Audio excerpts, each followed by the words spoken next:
Hello student, कैसे हैं आप लोग। आई होप कि आप लोग अच्छे होंगे और स्वस्थ होंगे। आज की इस वीडियो में आप लोगों को द्विघात समीकरण को हल करना बताऊंगा, वो भी श्रीधराचार्य सूत्र के द्वारा। अगर आप लोग बोर्ड एग्जाम का तैयारी कर रहे हैं तो आप लोगों को श्रीधराचार्य सूत्र द्वारा द्विघात समीकरण को हल करना आना जरूरी है, क्योंकि बोर्ड एग्जाम में ऐसा क्वेश्चन बार बार पूछा जाता है। अगर कैसा भी द्विघात समीकरण हो, कितना हो कठिन हो, तो आप लोगों को अगर श्रीधराचार्य सूत्र द्वारा हल करना आता होगा तो आप लोग हल कर देंगे, आप लोगों को पूरा नंबर मिलेगा। ठीक है, तो इसीलिए मैं बोल रहा हूँ इस वीडियो को आप लोग पूरा देखिएगा।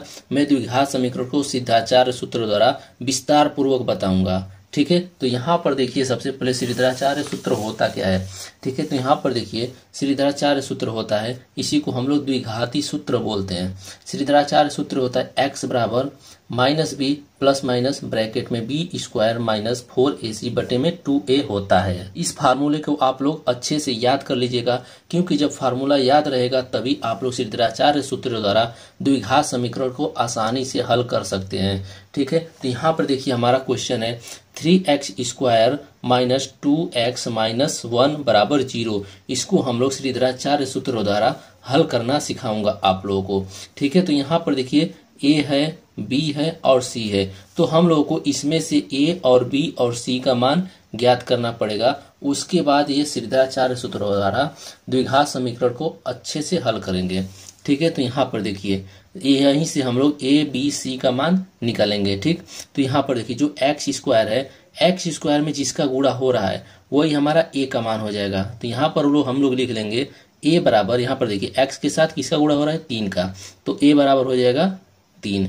ठीक है, अब देखिए b का मान हमें निकालना है, b का मान निकालना है, तो यहाँ पर देखिए x के साथ जिसका गुणा होगा वो b का मान हो जाएगा। ठीक है, अब देखिए इसको साइन के साथ लिखेंगे, तो ये क्या है -2 है, तो इसको हम लोग लिख लेंगे -2। यहाँ पर क्या था +3 था, तो +3 को या तो प्लस दिखाएं या फिर न दिखाएं, बात वही है। ठीक है, अब हम लोग c का मान लिख लेते हैं, c बराबर हो जाएगा, यहाँ पर देखिए -1 है, तो यहाँ पर हो जाएगा -1। तो यहाँ पर a और b और c का मान हमें निकल गया। अब हम लोग श्रीधराचार्य सूत्र द्वारा इस समीकरण को आसानी से हल कर लेंगे। तो हम लोग श्रीधराचार्य सूत्र यहाँ पर लिख लेते हैं। तो श्रीधराचार्य सूत्र क्या होता है, x बराबर -b plus minus under root में b स्क्वायर माइनस 4ac पूरे के बटे में 2a। ठीक है, अब यहाँ पर हम लोग a b c का मान रख कर इसको हम लोग हल करेंगे। तो यहाँ पर हो जाएगा बराबर बराबर क्या दिया हुआ है, यहाँ पर -b है। ठीक है, एक बात आप लोग ध्यान से देखिएगा, प्लस माइनस में अधिकतर लोग कंफ्यूज हो जाते हैं। तो यहाँ पर देखिए माइनस में यहाँ पर मान दिया, यहाँ पर भी माइनस में मान दिया है, तो इसको हम लोग ब्रैकेट में कर लेंगे। ठीक है, ब्रैकेट में अगर हम लोग कर लेंगे तो यहाँ पर हल करने में, इसका मान यहाँ पर रखने में आसानी होगा। ठीक है, तो यहाँ पर देखिए -b है और यहाँ पर b का मान किया हुआ है -2 है। ठीक, तो जैसे मान लीजिए माइनस और माइनस का गुणा जब एक साथ होता है तो वो प्लस हो जाता है। ठीक, तो यहाँ पर देखिए b का मान -2 है। ठीक है, तो b का मान हम लोग यहाँ पर लिखेंगे, यहाँ पर माइनस है तो हम लोग माइनस लगा लेंगे। अब b का मान क्या हुआ है -2, तो यहाँ पर हो जाएगा -2। ठीक है, अब यहाँ पर देखिए प्लस माइनस अंडर रूट में है, यहाँ पर देखिए b स्क्वायर, तो यहाँ पर b का मान -2 है, तो यहाँ पर हो जाएगा -2 का स्क्वायर। ठीक है, यहाँ पर माइनस है तो यहाँ पर माइनस रख देंगे, 4 है तो 4 लिख लेंगे। ठीक, यहाँ पर ac है तो ये गुणे के रूप में है, यहाँ पर गुणे का चिन्ह लगा लेंगे। a का मान क्या दिया हुआ है, a का मान है 3, तो यहाँ पर हम लोग लिख लेंगे 3। ठीक है, c का मान क्या दिया हुआ है -1, तो इसका गुणा कर लेंगे -1। ठीक है, ये हमारा पूरा ब्रैकेट में है। अब बटे का चिन्ह लगा लेंगे हम। ठीक है, यहाँ पर क्या है 2 है, गुणे a का मान क्या दिया हुआ है 3। ठीक, अब इसको हम लोग आसानी से हल करेंगे। अब यहाँ पर देखिए, यहाँ पर देखिए माइनस है, -2 है, तो माइनस और माइनस का गुणा जब होता है तो प्लस हो जाता है, तो यहाँ पर हो जाएगा 2 हो जाएगा, प्लस माइनस हो जाएगा। अब देखिए यहाँ पर 2 गुणे 2, यहाँ पर देखिए -2 गुणे -2। सबसे पहले हम लोग अंक का गुणा कर लेंगे, तो अंक का गुणा करेंगे तो 4 हो जाएगा। अब यहाँ पर देखिए माइनस और माइनस का जब हम लोग गुणा करेंगे तो प्लस हो जाता है, तो यहाँ पर अंडर रूट में हम लोग लिख लेंगे 4। ठीक, अब हम लोग इन तीनों का गुणा करेंगे। देखिए -4 है और गुणे 3 है और गुणे -1 है। ठीक, सबसे पहले हम लोग अंक का गुणा कर लेंगे। तो अंक का गुणा यहाँ पर करते हैं, तो 4 और 3 का गुणा करेंगे तो 4 3 12 होगा। अब 12 में 1 का गुणा करेंगे तो 12 ही होगा। अभी देखिए यहाँ पर 12 आया। ठीक, यहाँ पर देखिए माइनस है, यहाँ पर माइनस है, माइनस माइनस का गुणा होता है तो प्लस होता है, +12 यहाँ हो जाएगा +12। ठीक है, अब बट्टा हम चिन्ह लगाएंगे, 3 दूना के 6 हो जाएगा, 6 हो गया। अब यहाँ पर देखिए बराबर हो जाएगा, बराबर 2 प्लस माइनस, अब इसको हम लोग जोड़ देंगे, 12 4 16 हो जाएगा, √16 बटे में 6 हो जाएगा।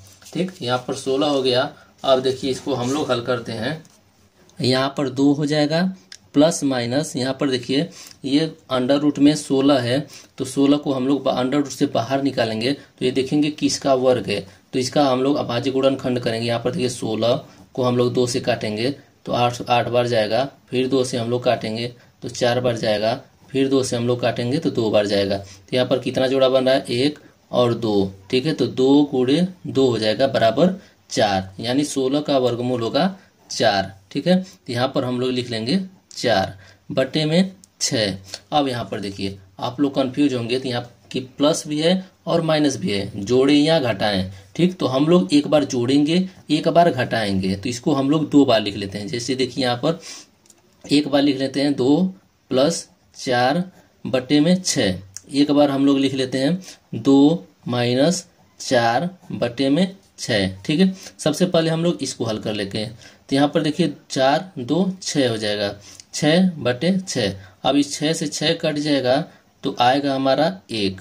ठीक है, यहाँ पर 1 आ गया, 1 x का मान 1 आ गया। अब यहाँ पर देखिए इसको हम लोग हल करेंगे तो 4 में से 2 घटेगा तो -2 हो जाएगा, बटे में नीचे 6 है तो 6 हो जाएगा। अब 2 से हम लोग 6 काटेंगे तो ये हो जाएगा 2 × 1 = 2 और 2 × 3 = 6। ठीक है, तो यहाँ पर हो जाएगा ऊपर -1/3। अब बहुत लोग लिखेंगे कि यहाँ पर 1 बार गया, यहाँ पर 3 बार, तो 3 लिख देंगे, तो ये 3 गलत है क्योंकि ये ऊपर है तो बटे में ये ऊपर लिखा जाएगा। ठीक है, तो पहला x का मान निकल कर आया है हमारा 1 और दूसरा x का मान निकल कर आया है -1/3। आई होप कि आप लोगों को अच्छे से समझ में आ गया हो गया श्रीधराचार्य सूत्र द्वारा द्विघात समीकरण को हल करना। ठीक है, तो हमने तो श्रीधराचार्य सूत्र द्वारा द्विघात समीकरण को हल करना बता दिया। अब नेक्स्ट वीडियो में बताऊंगा द्विघात समीकरण को गुणनखंड विधि द्वारा कैसे हल किया जाता है।